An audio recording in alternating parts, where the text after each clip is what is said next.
In June, U.S. President Barack Obama announced a plan to send weapons to the Syrian insurgents fighting government forces there. The militants have already received arms from U.S. allies such as Saudi Arabia, Qatar, and Turkey. However, on Monday, the Permanent Select Committee on Intelligence of the U.S. Congress announced that the rebels will now be receiving CIA weapons directly from the U.S. The justification given for sending the weapons is the alleged use of chemical weapons by the Assad government. We have to make sure that chemical weapons are not used on the ground. The Syrian government has denied this allegation. Today at the noon briefing, Eduardo Del Boy announced the UN forces have arrived in Syria to investigate Obama's allegation.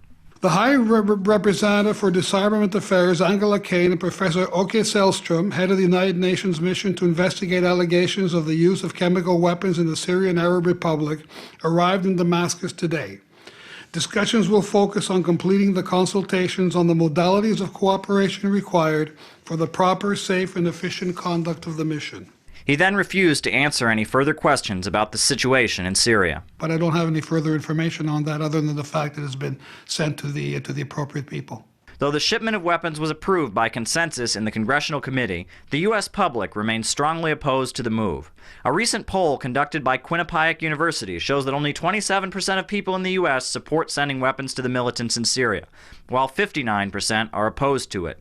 Many have raised concerns about the militants' continued violations of human rights. The fact that the foreign-backed insurgents have massacred civilians and actively recruited children into their ranks has caused special concern. Leila Zerougi, Special Representative of the General Secretary for Children and Armed Conflict, recently reported at the UN that the various Syrian insurgent groups continue to violate the rights of children. Opposition, it depends where you are, who is there, what they are doing, what's their rules. And even though they all are on the list of shame, and you know that. Despite U.S. public opinion and the concerns of human rights activists, U.S. weapons will now be going directly to the Syrian insurgents. Caleb Maupin, Press TV, New York.